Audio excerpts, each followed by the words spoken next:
College basketball hits a different gear once we get into December. Teams start revealing who they really are, early season illusions begin to fade, and matchups suddenly carry weight that can define momentum heading into conference play. And today's slate gives us the perfect mix of rivalry tension, stylistic clashes, and bounce-back opportunities. Welcome back to Beyond the Box Score, where every breakdown is built on real analysis, clean data, and sharp reads. Let's get into the best bets for Sunday, December 7, 2025, because this card starts strong and gets even better as we move through it. We open with the legendary border war between Missouri and Kansas, a matchup that always brings energy no matter the state of the programs. Kansas sits at -4.5, and honestly, that number feels light considering the gap in competition level both teams have faced to this point. Kansas gets a huge boost with the return of their star freshman Darren Peterson, a player who adds immediate shot creation, rim pressure, and overall structure to their offense. Meanwhile, Missouri enters at 8-1, but that record needs real context. They've played just one road game all year, and they lost that matchup to Notre Dame by 5. When you actually review Missouri's resume, nothing stands out as a meaningful test. Their only Power Conference win is at home against Minnesota by 23, a game where their athleticism overwhelmed a team still rebuilding. Missouri's offensive numbers, scoring 90 points per game and shooting 54% from the field, look impressive, but when those numbers come against soft competition, you can't rely on them to hold up once talent balances out. They rely heavily on isolation basketball, and that style becomes predictable quickly when facing a team that defends with structure and discipline. And this one is at a neutral site, the T-Mobile Center, which in reality probably won't feel neutral at all. You can assume there will be a huge Jayhawks presence in that building, and that environment matters in rivalry games like this. On the other side, Kansas sits at 6-3 with losses to UNCC by 13, Duke by 12, and UConn by 5. That's a much harder schedule than anything Missouri has seen so far. Kansas already has wins over Notre Dame, Syracuse, and Tennessee, battles that expose flaws early but build toughness, chemistry, and offensive execution. This matchup boils down to culture and consistency. Kansas has both, and Missouri simply hasn't proven anything yet. Kansas is used to heavyweight opponents. They're used to structured defenses. They're used to pressure. Missouri is not. In a game where stability, coaching, and experience matter, Kansas checks every box. Bill Self has built a foundation that travels, and his teams don't fall apart in these moments.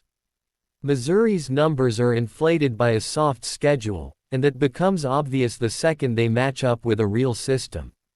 Kansas should control pace, defend the isolation actions, and execute their half-court offense with more discipline. I'm taking Kansas -4.5, trusting the battle-tested team, the returning talent boost, and the coaching edge. Next up is the pick of the day, Street. Mary's -8.5 on the road against Davidson. This matchup is intriguing because both teams enter with solid records, both hope to position themselves for at-large consideration, and both have flashes that suggest postseason potential. But when you break down who these teams are right now, Street. Mary's holds advantages in nearly every key category. Davidson enters at 7-1, but the record is misleading. Their largest margin of victory this season is just 16 points over Washington State, and even a team like North Carolina A&T hung around longer than expected. Davidson averages 77 points per game, but they play at a bottom 30 pace nationally and shoot below 70% at the free throw line. Those numbers become major liabilities when you face a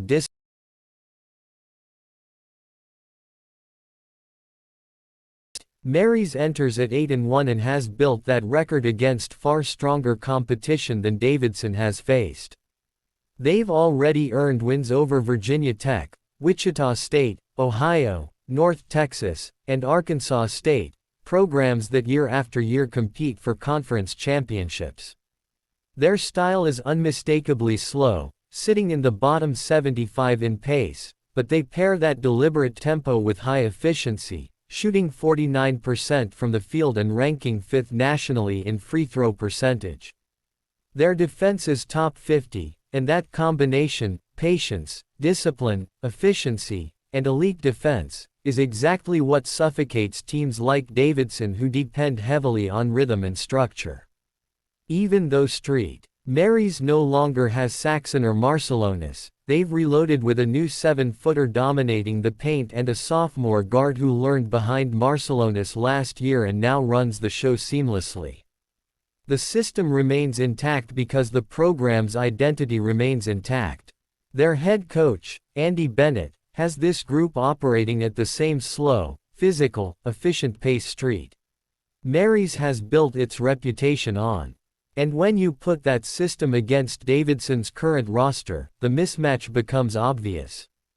Davidson plays small, lacks rim protection, and struggles at the line, a fatal mix when matched against a team with a 7'2", 270-pound center and a 6'11", 230 power forward.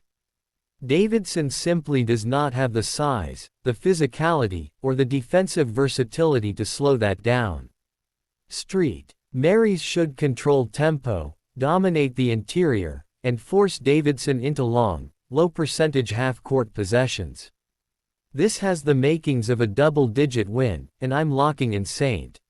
Mary's -8.5. And now we go to a familiar spot, Utah State -10.5. And yes, we've been here before. Last time we backed Utah State, they got punched in the mouth early and were blown out in the first half against South Florida. But what matters is how they responded.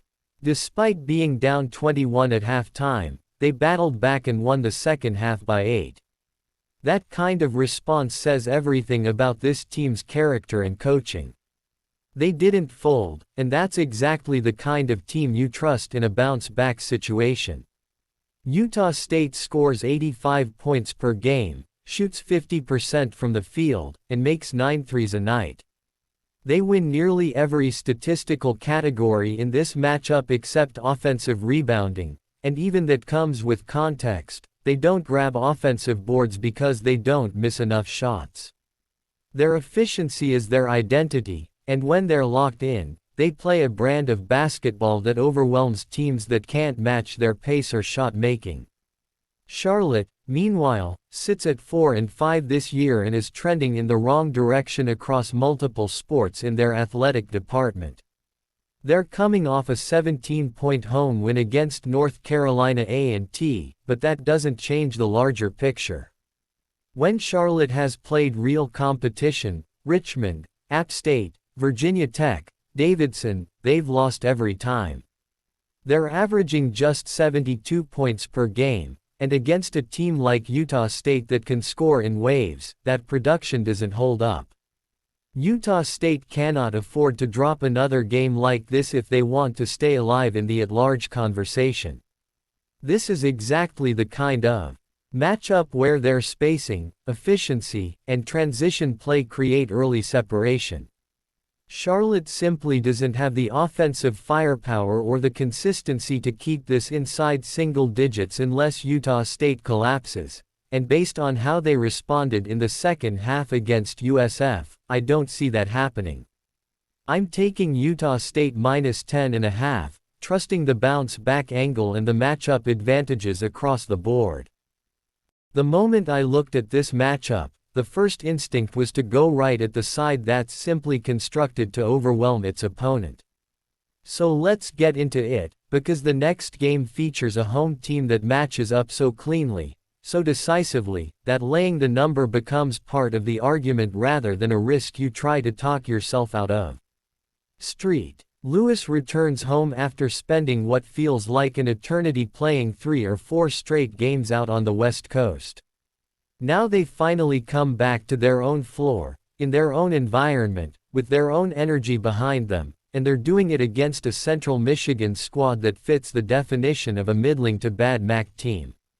The Chippewas have yet to win or cover a road game all season long, and when you dig into how this roster was assembled, the gap between these two programs becomes even clearer. Central Michigan is in the first year under head coach Andy Braunma, who's stepping into the Division I world for the first time after coaching at the Division II level. And the roster he brought with him looks exactly like that background would suggest. It's basically an entire group of Division II players transferring up out of the very conference Braunma coached in. That alone doesn't mean a team can't compete, but it does mean the growth curve is steep, the physicality adjustment is real, and the margin for error against stronger, deeper teams is microscopic. I don't see a path where this group keeps up with St. Louis for 40 minutes. The talent gap is wide, the athleticism gap is wide, and even stylistically the matchup does them no favors. That's why I'm taking St. Louis. Yes, another favorite, and I'm perfectly comfortable laying the 23.5. Central Michigan sits at 3-5 on the season, and their road resume shows exactly why this number is where it is. They lost to Bradley by 31. They lost to Marquette by 14, but yes, to be fair, they did cover that Marquette spread. I remember because I personally had Marquette in that spot, and they slipped under the number. Their other notable road showing was against the Ramblers, where they fell by 11 and failed to cover as 8.5-point dogs. When a team consistently loses that decisively on the road, especially against programs simply operating at higher levels, it becomes hard to justify arguing the case for them as a big underdog unless there's an angle. And in this matchup, there really isn't. If you look at their wins, it gets even shakier. Their victories have come against App State, who is just bad. Coppin State, who is flat out awful. And a Division II program that they ran out of the gym, but a blowout against a non-D1 opponent doesn't translate into competitive results here. The truth is, this team is full of D2 level players trying to adjust to D1 speed, size, and schemes. That shows up in the numbers too. They shoot 31% from deep. They average 75 points per game. They play at a bottom 150 pace. Nothing about that profile suggests they can keep up with a St. Louis team that wants to push tempo, pressure the rim, and run teams out of the building when they're clicking. Meanwhile, St. Louis sits at 7-1, and the only loss on their resume came on a ridiculous buzzer-beater 3 from Stanford, a moon launch shot that somehow dropped. Outside of that wild finish, they've been rolling. They score 90 points per game. They play at a top 30 pace. They knock down free throws at an elite 82% clip, making them the best free throw shooting team in the entire country. And then there's their inside presence, a dominant anchor in the paint who changes matchups and gives them a physical edge every night. With that kind of tempo, efficiency, and interior strength, fading them at home just isn't a bet I'm willing to make. The atmosphere should be strong, the return home should energize them, and the stylistic mismatch should put pressure on Central Michigan from the opening tip. So yes, give me St. Louis minus 23.5. Now let's move to the final main matchup, because we've got SMU taking on Texas A&M, and this one brings a different kind of energy. SMU is on the road, or at least that's how it first looked, but then you get the reminder that this is technically a neutral site game. And honestly, that changes very little for me. Both programs have athletic histories full of inconsistency, and yes, even their football programs aren't elite, which made for a funny comparison in the original breakdown. But the whole point here is about stylistic confidence and shot making, and that leans me toward Texas A&M. I'm taking the Aggies minus 2.5, and I'm also playing the over 162.5. SMU comes into this matchup at 8-1, but that record is inflated by competition that hasn't truly tested them. Their only loss came in their most recent outing, a true road game at Vanderbilt where they lost by 19. They score 89 points a game, run at a top 30 pace, shoot 48% from the field, and on paper, those numbers pop. But again, they've basically feasted on weak competition. Their only real wins this season are Butler by 2 and Mississippi State by 6. That Butler game was at home, and Mississippi State was played at a neutral court. In their only road game, they weren't just beaten, they were handled from start to finish. If that same fragile road profile shows up again here, I don't see how they come away with this win. Texas A&M is 7-2. Their losses came to Oklahoma State by 24 and UCF by 12, back-to-back Big 12 opponents. One of those was a true road spot, one was either home or neutral. But what matters is how they responded, and they've bounced back in a big way. They went on the road and beat Florida State by 36. Then they went on the road again and beat Pitt by 8. Not only are those wins impressive, they show this team knows how to dominate against ACC-level opponents. With their new head coach Bucky McMillan coming over from Samford, they've leaned heavily into an offensive identity that thrives from deep. They hit 12 threes a game at a 39% clip, and against an SMU team that has yet to prove it can defend shooters in a high-pressure matchup, the Aggies should be able to light it up. That's why I like Texas A&M, and it's why I'm pairing it with the over.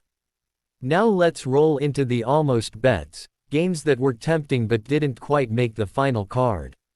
First one is Georgetown against UNC. I don't think UNC should be laying 11.5 without Seth Trimble. That number feels inflated considering the injury. But Georgetown is so wildly inconsistent that I can't justify locking it in either. Some nights they look competitive, other nights they fall apart. It's the definition of a game you might live bet depending on early flow, but not something I'd confidently pregame. Next almost play is Hofstra plus 7.5 against Pitt. We've all seen how bad Pitt has been this year. Their only real win came on a half-court buzzer beater against Ohio State. Meanwhile, Hofstra actually has real players, guys who in many cases look better than the talent Pitt's rolling out right now. 7.5 is generous, and Hofstra can absolutely hang. It was close to making the card. Finally, we have Quinnipiac at home against Rider. Quinnipiac is legitimately good. Rider is flat out one of the worst teams in their conference.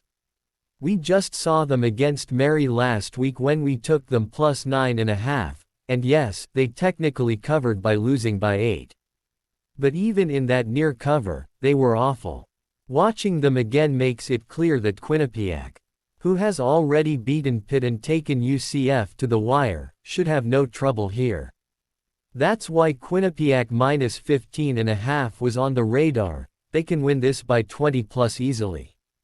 And that wraps things up for today's breakdown. Every slate has hidden value spots, mismatches, and games where the numbers tell the story before the ball even tips. If you enjoyed the analysis and want more daily breakdowns just like this one, make sure you're locked in with Beyond the Box Score. Hit that subscribe button, drop a like, and turn on notifications so you never miss a pick, prediction, or deep dive breakdown. I appreciate you tuning in, and I'll catch you in the next one.